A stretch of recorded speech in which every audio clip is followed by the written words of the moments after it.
Hi, I'm Tiffany Rauskulp. I'm the director of our Writing Across the College program here at Salt Lake Community College. I'm sorry I couldn't be there in person to provide this workshop to you, but I'm hoping that this video will um, do what it needs. After you watch it and participate in it, please feel free to follow up with me at any time. I give my contact information at the end. And yeah, let's get started. So, this is writing personal statements. So, the goals for this workshop are to learn what a personal statement is, to learn what readers are looking for, effective topics that you can use, and writing strategies to make your statement stand out. And then, if you wish to, um, there is a brainstorming activity as well. Okay, so first, what is a personal statement? So, personal statements are an important part of many types of applications. So, first of all, award applications often have a personal statement. Almost all college applications for undergraduate and graduate school have personal statements, and scholarships also have personal statements. Each one is going to be slightly different. This workshop is going to take you through kind of the basics that all of them include, and then I'll make a couple comments towards the end about how you need to tweak them slightly for specific college and potentially award statements and scholarship statements as well. I'll fill it in as I go along. The key point of personal statements, however, the overall purpose is to make you stand out. So, anytime there's an application process going on, there are obviously multiple people applying. For awards and college and scholarships, there are lots of people applying. And lots of people have the same qualifications or very similar qualifications, or they might be different qualifications, but they're all equally qualified. Your personal statement is what makes you stand out from the others. Now, we like to think of ourselves as unique, and we are unique individually, but we also are part of a society, and there's so many people, we have a lot of things that overlap with each other. So while we're unique, we're not necessarily very different from people.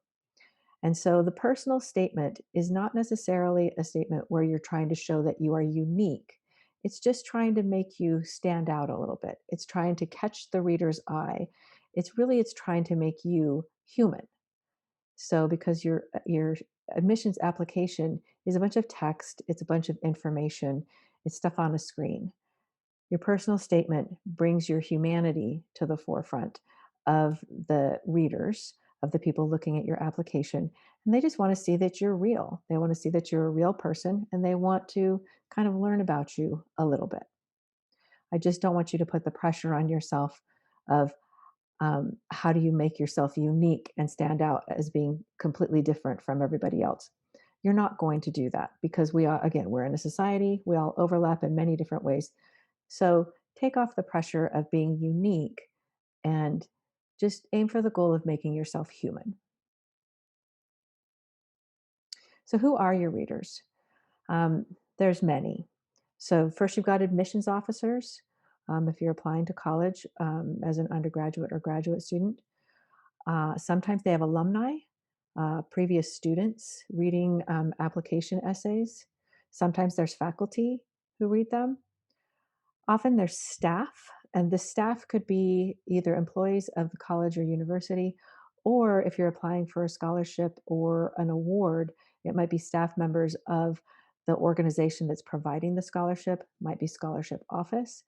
There might be philanthropic organizations that they have staff members who are tasked with reading applications at first, and then donors, the people who fund the philanthropic organizations, they may be reading them as well. They might not read all of them, but they might read, say, the second cut of them to make the final decisions. So, what are these readers looking for? Well, in a nutshell, they're looking for you. So, this is what an application pool might look like. All of these different people trying to get their voice heard and trying to get into a program. And so it's very difficult to pick out any individual. So, what the application readers are looking for, they're really looking to find you. And specifically, they're looking for you to show that you're thoughtful, They're looking for you to show that you're serious about the work that you're doing or serious about your intent to apply or what you're attempting to achieve um, at the college or the university that you're applying to or the program. Um, they're looking to see that you're genuine and they're looking to see that you're capable. So, are you capable of doing what you are trying to do, what you are seeking admission for? So, this is how you kind of cut through the noise of all of these different applicants by showing that you're thoughtful, serious, genuine, and capable. Okay, so many times applications will provide you with topics. So they'll provide you with a set of topics that you can respond to, or they might say just choose one on your own. So for college, there's for undergraduate college, there is this common, what's it called? It's like the common topics or common essay. That's what it is. It's called the common essay topics, and I think there's 5 to 7 different topics that you can choose from. Um, so obviously, choose one of those or choose the questions that the application materials ask you to respond to if they have them. But if they aren't provided for you, here's 5 particular topics that kind of are winners at all times. So, like overcoming a challenge in your life, learning from a loss or a failure, discussing an experience that changed you in some way, if there's a problem that you want to solve, what is the problem and how you want to solve it or why you want to solve it, or just something that's a central part of your identity. So, kind of what makes you you. These will all be solid topics for application essays or for personal statements. So, the next several slides, I'm going to talk about some effective writing strategies. And while these strategies might they might shift based on the different type of personal statement you're writing. They are all very core to writing personal statements. So the very first thing, the very most important one, is to show your story instead of telling a story. Now, it's a given that your personal statement should be a story.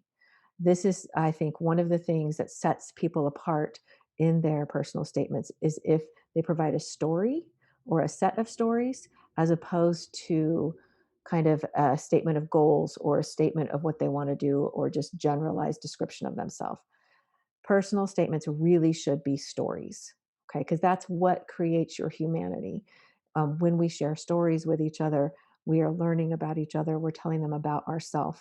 We're not necessarily talking about our beliefs or our values or this or that, but we are presenting ourselves as human. So when you are doing your personal statement, you're going to be sharing a story. And I emphasize here showing a story as distinct from telling a story. So when you tell a story, it's like you are telling a story for somebody and they're experiencing it through your telling. Okay. So, for example, when I was young, we had to move to a new state. I really didn't want to go and didn't know how I would survive it. So, this is me telling a story of my experience, and you, as the reader, are experiencing it through my current state of telling it. But if I'm showing a story, I'm bringing the reader into my experience as opposed to just telling it to them. So here's an example of how you might show the same story. I was 12 years old when my mom called me in from playing with Tracy, my best friend since birth. With a strained smile and a tight hug, she told me we were moving in a month. I ran to my room and cried until I had used up all the tissues in the house. So there's a few elements here. So the first one is just descriptive. So it's just describing what happened. It's generalized. There's nothing specific about it. And I'm telling it in the past. And so my position of where I'm telling it from is current day, but I'm referring to it in the past. In the showing the story, there's detail. I've placed the reader right there with me. The reader can feel that I've gone into the house. They can feel the hug, and then they can see what I did. And so, this is the distinction between telling and showing. And with a personal statement, you want to show as much as you can. So, you want that reader to be right with you in the experience that you had. Next is this is kind of difficult to explain, but it's allowing yourself to discover yourself as you are writing. So we have um, shared experiences. So we all have experiences of loss. We all have experiences of fear. We have experiences of overcoming challenges. Um, we have experiences of discovering what we're capable of. And so when we go into writing, sometimes we have an idea of what we want to communicate. But what makes a stronger personal statement is when you're writing, so when you're drafting it, you can kind of have an idea of where you want to go with it. And that's always a good thing because that guides your writing. So you might have the idea that you want to tell a story of how you learned from a failure. So that's fine. Go ahead and keep that. But as you write, allow yourself to discover yourself a bit more in depth or a bit more in detail. Allow yourself to get past just that initial lesson that you want to show or that initial point. So, for example, a predetermined discovery, a predetermined message that you might want to share is I learned that even though I didn't want to move, it actually had a good impact on my life. So that's fine. That's something to start with, and that's absolutely great. But by the end of showing your story, it's best to move past that sort of generalized sense of connection, that generalized thing that you learned. And you want to make it a bit more in depth and a bit more personal to you because that will help you stand out. So here's an example. I learned that I coped with loss by turning inward and hiding from my world. That was all my 12-year-old self could do. Now I know how to ask for help when I feel helpless myself. I know that there will always be someone. So, this is describing what the good impact was, it's giving details, and it's also making you stand out a little bit because it moves away from those overgeneralities that are so often written in these types of essays. So, along with that, and I've sort of already showed you about getting specific, but just to hit on that some more, the more specific you can get in a personal statement, the better. Now, there's a challenge to this because you only have a limited amount of space in personal statements. They will always give you the range or the maximum. It's interesting in school, you're always given the minimum. So your essay has to be 5 pages, at least 5 pages, or or it needs to be at least 1,000 words. With personal statements, they give you the maximum. So, because they want you to compress as much detail and information in as short of a space as possible. So, it might be a 500 word limit, it might be a 1,000 word limit. Whatever you do, you want to get as specific as you can. You want to fill it as much as you can, fill that entire space as much as you can with as much specifics as you can, because again, that adds to your humanity. It makes you stand out, it shows that you're a person. So here's an example of being too general. We had to move because my mom had gotten a new job that would allow us to buy a home. So that's great. I mean, it's a great, piece of information there, but it can be livened up so much with specifics. So here's an example of showing details and specifics. Mom said, I was offered a job doing data entry at Zintech in Salt Lake City. We'll be near your cousins in Logan, and I'll make enough to buy us a house. So this is saying the exact same thing, but it does a couple things. It gives me date, it gives me places, it gives me names, it makes connections. And it also, if you notice, I'm doing it in dialogue. When you're telling story, dialogue is absolutely appropriate. So if you tell your story and you need to include dialogue, or if including dialogue will add to that specificity and that detail, by all means do it. Remember, when you're showing your story, you want your reader to be right there with you. So they might need to hear somebody in your story saying something.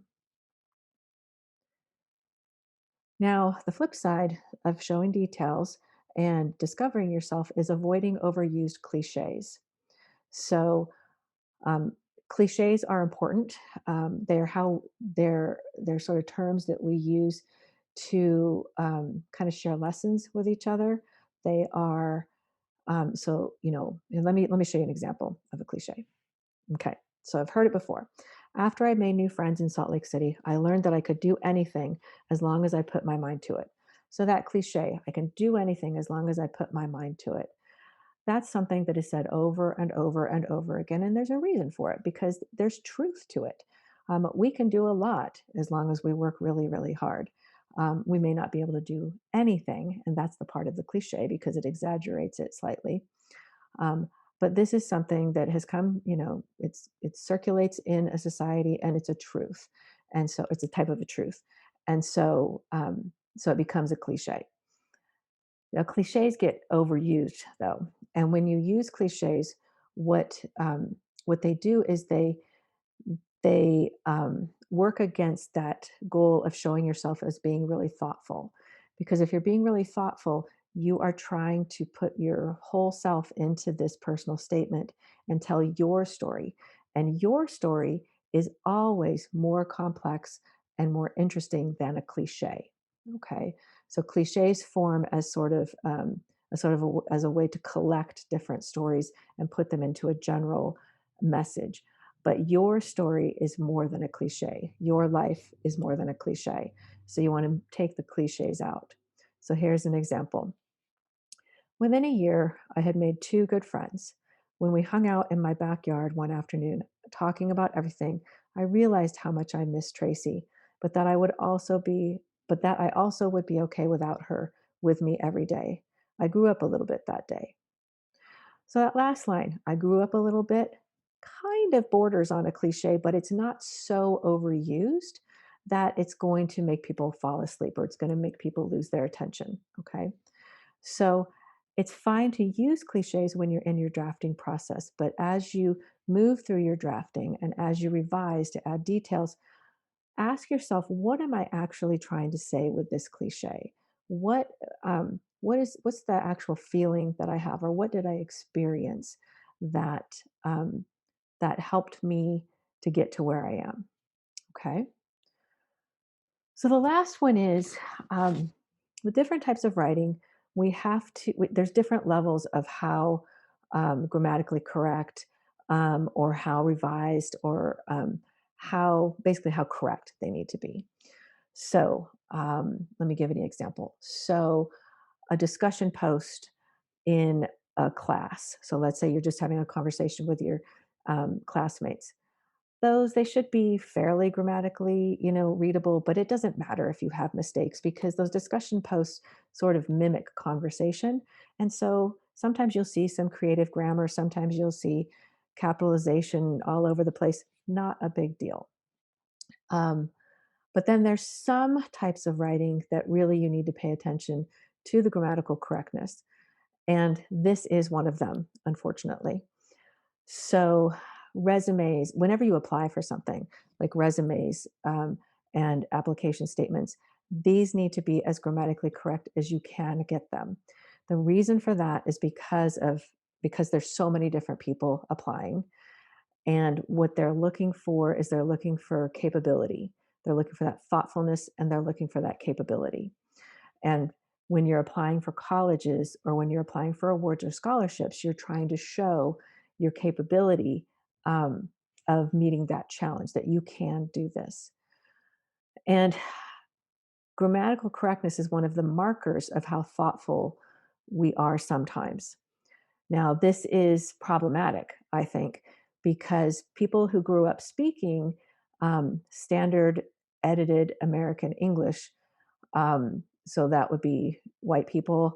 It would be people who came from backgrounds whose families had already, had higher education. People who live in areas that had highly funded schools. That move towards that level of grammatical correctness is easier. And for people who didn't have those experiences, this is more of a challenge. But in this particular venue, in this particular writing task, it is unfortunately important for you to pay very close attention to the correctness levels of your writing. But it's not all up to you. So this is a type of a piece of writing. This is a type of writing that you should be sharing. You should be sharing it with your friends. You should be sharing it with your supervisors, with your teachers. Share it with the Student Writing and Reading Center. Share it with me so that you can get people to read it, comment, and help you out with that. Nobody goes through writing from the beginning to the end if they're writing for a public audience. Nobody should go to that without having somebody read it. The other thing is You want your personal statement writing to be very tight and precise. And what that means is that you don't have a lot of extra words that are not necessary. You don't have a lot of sentences or phrases or paragraphs that you really don't need because you've got that limited space that you can work with. And you want to get as much in there as you can that's specific and interesting and detailed about yourself so that you stand out. Everything needs to be very precise. So let me show you an example here. So this is fine writing, but it's just not quite careful enough. So it says, when we left for Salt Lake City, I was so worried about whether I would fit in. I chewed my fingernails for miles as we passed through Utah County and over the point of the mountain. I couldn't bear the thought of being without Tracy, my best friend. So it looks okay, but we've got to have some really critical eyes on this, really precise readers on this to get it just right. So here is an example of it being very precise and nicely revised. So when we left for Salt Lake City, I was so worried. How would I fit in? I chewed my fingernails for nearly 60 miles straight as we passed through Utah County and over the point of the mountain. I couldn't live without Tracy. So, what I've done here is I've taken out some extra words that really weren't necessary. And as I took them out, I, I, um, I shifted the emotional tone of it. I added more humanity to it. Also, there were a few typos, so I had so there twice, although I could have had so worried, but that's just unnecessary. I mean, it's not, it doesn't add very much to the emotion, whereas some of the changes I made in here did add to more intensity of the emotion. I had we in there twice. I had through spelled wrong. It was through, oh, whoops, hold on, let me go back. It was through over here as opposed to through, which is the weirdest spelling of through. Why is it spelled like that? Because English is silly. Um, and then I make sure I had the capitalization right and so on. So this is where you really want to have somebody, multiple people read your personal statements.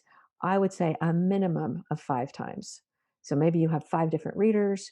Maybe you have one person reading it 5 times. You want to read it out loud. You want to have them read it out loud. You just want to get it as good as you possibly can, as correct as you possibly can, and as tight as you possibly can, so that you can include more information and detail. Okay, so here's one of the so all of those strategies apply to all of your personal statements. Okay. Um, Here's 3 different areas that you will need to add into with your personal statement, depending on the type of application that you're doing. So if you're applying to a college or a program, it's really important in that unless they have given you a specific topic to respond to. So if they've given you a specific topic to respond to, that's great. You don't need to pay attention to this. But if they haven't, if they've just said, give us a personal statement, included in your personal statement is you need to explain why this college and the specific program is right for you. So in that case, you would be telling a story that would be leading to kind of your college or your educational goals. So it might be a story about overcoming a challenge, and that has led to why you want to go to college, or that has led to why you want to major in a particular major. Then you shift towards the end of your personal statement into why that specific program is the one you want to go to.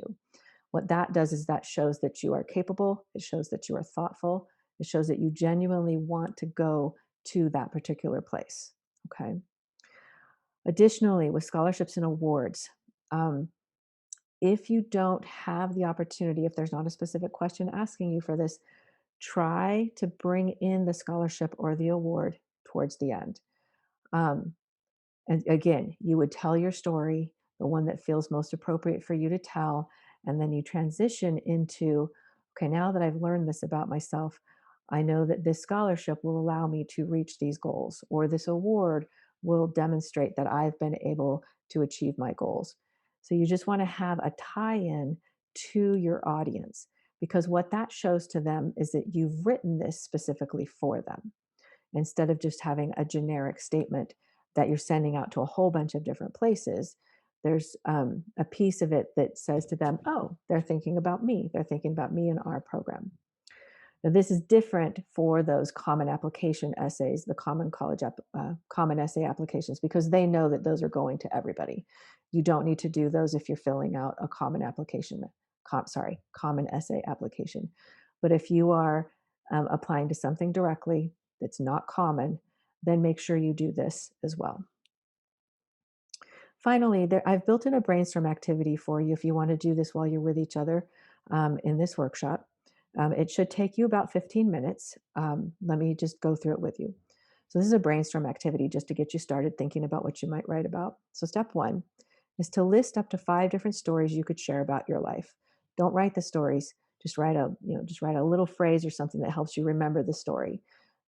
What is interesting about you? And trust me, there is a lot interesting about you. There's interesting We all have interesting experiences, and even the experiences that you think might not be very interesting might in fact be very interesting because they connect with other people. The most common experiences we have connect with other people. So take about 5 minutes to do that.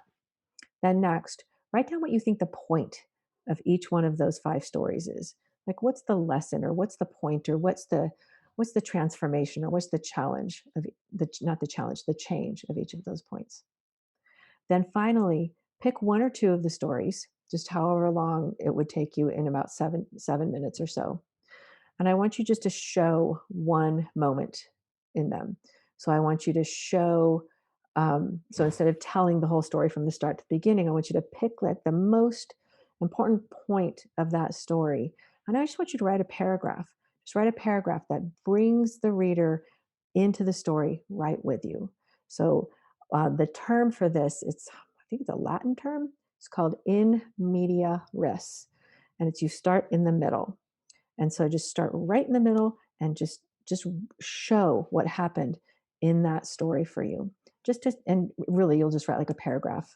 Um, and so 1 or 2, 1 paragraph for each. Okay. And when you're done with that, optional, if you want to share your moments with each other and start talking about the story so that you can start generating ideas and finding out what's interesting about them and finding out which ones connect with each other, do that. This is really the point, just to start getting your ideas out there, getting your ideas going. That tends to be one of the hardest part about showing a story, telling a story, and showing a story, and writing your personal statement is, what do I write about?